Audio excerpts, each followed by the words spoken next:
자, 김태형 기자님과 함께하는 수요일입니다. 저기 김 기자님, 그 어떻게 지금 이종호 씨가 또 다시 등장했습니다. 네. 와, 그냥 사건마다 나오네. 우리 이종호 씨가. 뭐 이종호 씨만 사건마다 나오는 게 아니라 김건희도 나오고, 그렇죠. 엿안님, 예, 엿안님께서 이렇게 나오고 계세요. 예, 자, 지금 뭐 JTBC 보도를 보니까 이종호하고 이 수사가 시작될 무렵에 김건희하고 네.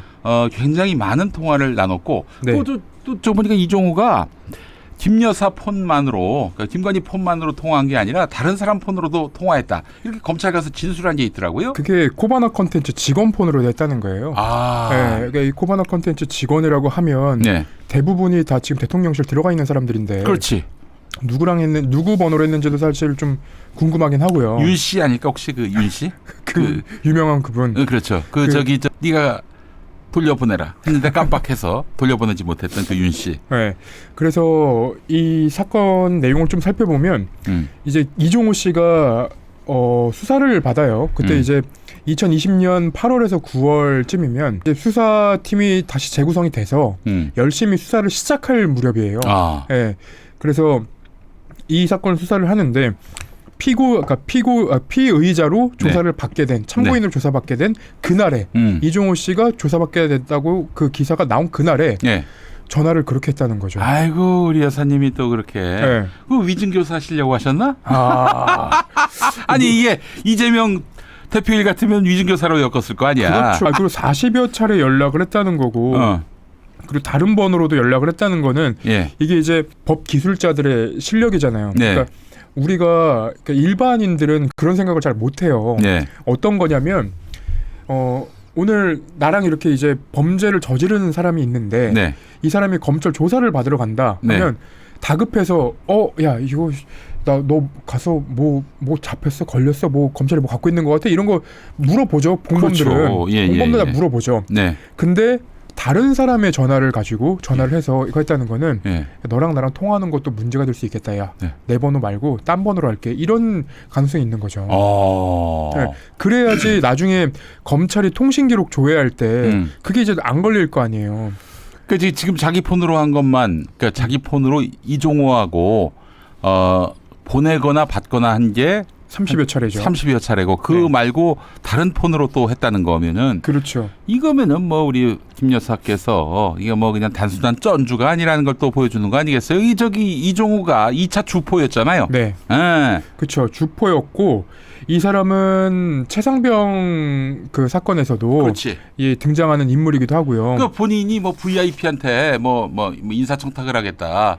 뭐 그렇게 얘기했는데 그 VIP가 김건희라고 또 얘기했어요. JTBC하고 인터뷰에서. 근데 이종호 씨가 이제 해명하는 과정에서 뭐라고 얘기를 했냐면 결혼한 이후로 한 번도 연락한 적이 없다. 라고 얘기했거든요. 김건희가 결혼한 이후로? 그 완전한 거짓말이네. 그럼 이제 2020년 8월 9월에 통화를 했으면 2020년 8월 9월에 결혼을 또 했을 리는 없잖아요. 그렇죠. 2012년에 3월에 결혼했는데. 그렇죠. 김건희하고 윤석열이가. 그렇죠. 그러면 이 이종호 씨의 주장 자체가 이제는 완전 거짓말이 돼버린 거예요. 결국은 이 최상병 사건 관련해서도 공수처가 이제는 좀 세게 들여다볼 수밖에 없는 게 이종호 씨가 2020년 이후에도 김건희 여사의 번호 그리고 김건희 여사 직원의 번호까지 알고 통화를 했다라는 거는 이제 확인이 되는 거고. 그리고 김건희 여사도 윤석열 대통령이 이제 설명을 했던 게 아니 그 손절을 했다고 얘기했었잖아요. 손실을 크게 입고 손절을 했다. 그럼 그 말도 허위사실 유포 아닙니까? 그렇지. 김문기 몰랐다라는 거랑 똑같은 거잖아요. 맞네요. 그러면 이것도 검찰이 기소해야죠. 그러면. 기소를 하셔야지. 그리고 아니 뭐 기본적으로 일단 불러가지고 뭐 조사를 하긴 했던 것 같아. 지난번에 그 어디야 저 경호처 건물에 가가지고 엎드려 수사받았죠. 그렇죠. 핸드폰 이렇게 드리고. 이거 안 돼요. 이게 특검으로 갈 수밖에 없습니다. 그렇죠. 특검 갈 수밖에 없고. 그리고 지금 검찰이 이런 자료들을 다 갖고 있다는 거예요. 그러면 당연히 이게 이제 증거로 제출이 됐다면 이게 이제 그냥 흘러나오진 않았을 거 아니에요.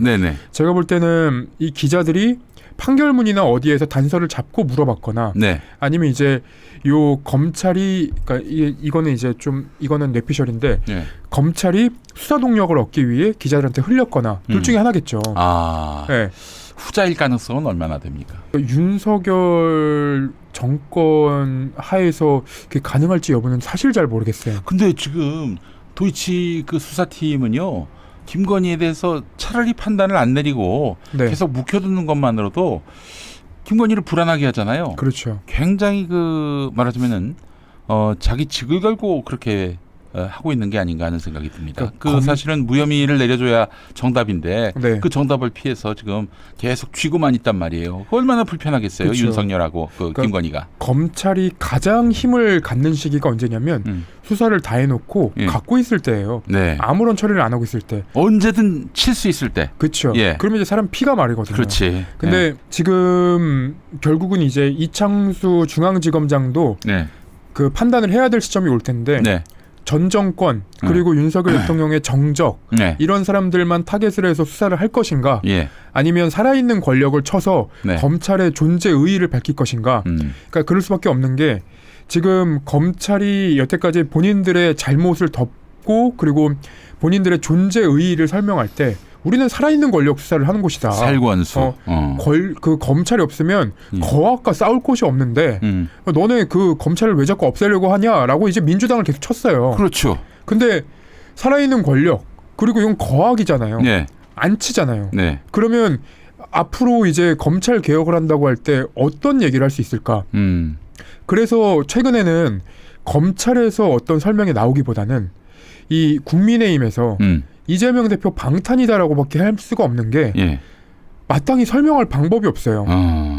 근거도 그렇지. 없고. 자, 그러면은 그 이 검찰이 지금 서울중앙지검이 도이치모터스 관련해서 뭐 이른 시일 내에 뭐 결론을 낼 가능성은 좀 낮아 보이죠. 이미 그 도이치모터스 2심 공범들이 다 유죄를 받았으니 또 김건희하고 그렇죠. 유사하다고 하는 그 전주 손모 씨도 유죄가 나왔으니 이 상황에서 불기소하기는 어렵고 불기소 못하니까 계속 쥐고만 있을 가능성이 높아 보이고. 그 심우정 검찰총장의 특징을 하나 또 저희가 얘기를 하고 가야 되는데 예. 이 양반은 그러니까 정치를 전혀 모르는 양반이에요. 예.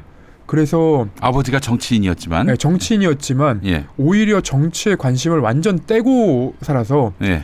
그 추미애 법무부에서도 잘 지냈고 그리고 윤석열 검찰총장 휘하 그러니까 윤석열 사단 사람들과도 사이가 나쁘지 않고 네. 검찰 내부에서 인망이 있어요. 근데 그 인망이 있는 이유는 이 검찰은 증거를 보고 간다는 그 기본적인 이제 원칙을 지키는 사람이라 네. 후배 검사들로부터 이제 인망이 있는 걸로 저는 이제 파악이 됐는데 검찰총장은 항상 내부의 반발에 부딪힐 수밖에 없거든요. 그렇죠. 이런 증거가 있는데 예. 이거 안 치면 우리가 다 다치는 거다. 네. 라는 이제 후배 검사들. 물론 중간에 이제 이창수 중앙지검장도 있겠지만 이창수 중앙지검장이 그냥 누를 수 없을 만큼 막을 수 없을 만큼 지금 보도가 나와버려서 이제는 심우정 검찰총장 입장으로서는 우리가 이 부분은 수사를 할 수밖에 없다라고 이제 결단을 내릴 시점이 된 것 같다. 그러면은 그 법무부 장관 박성재 이 사람도 국회 나와서 말하는 거 보니까 만만치 않던데 이 사람이 또 가로막을 수도 있지 않을까요? 또 저 그 대통령 지금 민정수석인 누구지? 그 사람 이름 까먹었네. 너무 존재감이 없어서 존재감이 없었지만 사실 그 사람이 검찰 인사를 다 했던 사람으로서 그렇죠. 그 검찰을 쥐락펴락하는데 뭐 하여튼 그 굉장히 선수다 그런 얘기도 있었고요. 잠깐만. 김주현. 김주현. 근데 이게 이제 그 법무부 장관이 힘을 내기가 애매한 게 그러니까 법무부 장관은 그 주요 사건에 대해서 지휘를 못 해요. 그러니까 그 이제 검찰총장만 지휘할 수 있도록 돼 있는데 지금 검찰총장은 김건희 관련한 사건에 손을 못 댑니다. 지금 검찰총장이? 네, 왜냐면 이 도이치모터스는 못 건드리는 걸로 알고 있어요. 네, 그 추미애 장관이 박탈됐잖아요. 네. 그래서 이 건은 결국은 이제 이창수 중앙지검장이 있다고 하더라도 수사팀 밑에서 계속 이 증거들이나 기소를 해야 된다는 의견을 밀고 들어오면 이제 그 심우정 검찰총장이 결정이나 관여는 할 수 없지만 여기에 이제 힘을 보태줄 수는 있죠. 네. 그런 또 유리한 고지가 어느 정도 있었네요, 또. 분명히 이제 국정감사 직전이잖아요. 예. 그러면 이제 야당 의원들은 뭐 당연히 물어볼 하겠죠. 것이고, 예. 그러면 이 부분에 대해서 어떻게 지금 수사를 하냐, 그 결론을 어떻게 내릴 거냐라고 얘기하면 분명히 심우정 검찰총장은 그 사건은 제 수사지휘권 안에 있지 않기 때문에 대답할 수 없습니다라고 얘기하겠지만 네. 이 사건은 살아있는 권력 그리고 이 살아있는 권력이 얼마나 잘 작동하고 있는지 이런 부분들이 명확하게 보이는 사건이기 때문에 네. 검찰로서는 이거 그냥 뭉개고 하기 어려울 거예요. 그래서 지금도 검찰 수사팀은 증거를 모두 보고 네. 판단을 하고 있는 그 수사팀은 이 사건에 대해서 밀고 나가야 된다는 의견을 분명히 피력하고 있을 겁니다. 네, 알겠습니다. 하여간 이것도 역시 김건희의 힘이 빠지느냐 안 빠지느냐 이게 관건일 거예요. 뭐 그쵸. 다음 이제 스텝을 밟으려 한다면은 네. 만약에 여전히 힘이 계속된다면은 부담스러워서 그냥 쥐고만 있을 텐데 네. 본격적으로 힘 빠지고 거의 탄핵 무드로 간다. 그럴 때는 또 이제 전격적으로 나설 수 있고. 근데 검찰이 힘을 받으려면 네. 그러니까 이게 이제 앞으로 검찰은 여태까지 이제 뭐 계속 반복됐던 역사지만 네. 국민의힘이 그러니까 야당이 여당되고 여당이 야당되고 그렇게 네. 바뀔 때마다 예. 항상 야당은 검찰 개혁을 해야 된다고 얘기를 했었고 여당도 검찰 개혁을 해야 된다고 얘기를 하는데 그 이제 바뀔 때마다 공수가 바뀔 때마다 너네 방식은 안 돼라고 하다가 여태까지 합의가 안 됐던 거잖아요. 네. 근데 이번 김건희 여사 여다 그리고 그 윤석열 대통령 이 두 사람이 정권에 있는 동안 어떤 일들이 검찰이 얼마나 망가지는지를 봐왔기 때문에 다음 정권에서는 이 검찰이 누가 정권을 잡든 간에 한 번은 칼질을 당할 수밖에 없는 상황이에요. 그렇지. 그러면 이번에라도 김건희 여다의 여다. 네, 여다의 예, 예. 아무튼 그 권력이 빠지기 전에 검찰의 제스처가 먼저 나와야 검찰이 그래도 필요하다라는 의견이 나올 수 있는 거예요. 알겠습니다. 예. 자, 하여튼 뭐 지금 검찰 그 도이치모터스 수사팀 뭐 소관리를 많이 해왔던 건 맞는데 그리고 네. 지금 보니까 아직 결론을 안 내린 거 보니 좀 그 김건희 기소할 시점까지 기다려 보겠다, 시간을 벌겠다 지금 그런 것 같은데 힘내시기 바라겠습니다. 뭐 어차피 뭐 지금까지 수사 잘해 놓은 거 특검이 또 받아서 수사를 하면 되니까 그렇죠. 그 지금이라도 뭐 김건희 부를 수는 없어도 최대한 수사 자료 많이 모아 놓으시면은 나중에 특검 시작되면은 그 수사 자료를 또 받아야 되는 거 아니에요? 그렇죠. 예, 검찰이 수사해 왔던 수사 결과. 그리고 그 특검이 시작되는 게 저는 검찰한테도 실은 더 좋을 거라고 봐요. 왜냐하면 이 사건들이 켜켜이 다시 쌓이고 나면 결국은 검찰이 과거사 진상조사위원회를 또 열 수밖에 없어요. 그렇죠. 그래서 그 여태까지 왜 그렇게 수사를 제대로 못했고 혹은 왜 기소를 못했고 그럼 자료가 있는데 왜 불기소했고 이런 것들 증거들이 있는데 이게 이제 밝혀지기 시작하면 지금 수사팀들 무사하지 못할 겁니다. 그렇죠. 그래요. 수사 잘 해놓으시고 언놈이 그렇게 수사 외압가했는지 다 기록해 놓으시고 마킹해 놓으시고 그게 당신들을 구원한다니까. 네. 네, 알겠습니다.